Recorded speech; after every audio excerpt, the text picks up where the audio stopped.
Πριν καθίσουμε στο τραπέζι, είναι όμορφο να αφιερώνουμε μια μικρή στιγμή στον Θεό.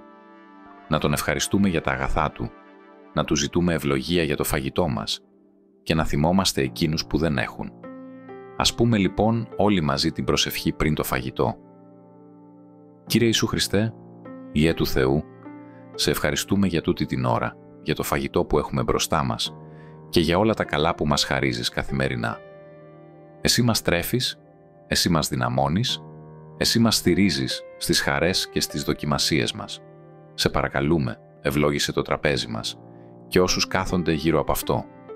Θυμήσου, Κύριε, και όσους δεν έχουν φαγητό σήμερα.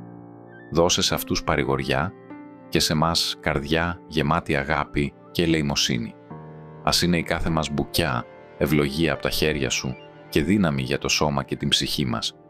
Σου προσφέρουμε την ευχαριστία μας, γιατί Συ είσαι η ζωή, ο χορηγός κάθε αγαθού, και σε δοξάζουμε μαζί με τον Πατέρα και το Άγιο Πνεύμα, τώρα και πάντοτε και εις τους αιώνας των αιώνων. Αμήν. Αν σας άγγιξε αυτή η προσευχή, κάντε εγγραφή στο κανάλι και πατήστε το καμπανάκι για να μην χάνετε τις επόμενες προσευχές και βίντεο. Και γράψτε στα σχόλια ποια προσευχή θα θέλατε να δείτε σε επόμενο βίντεο. Ο Θεός μαζί σας.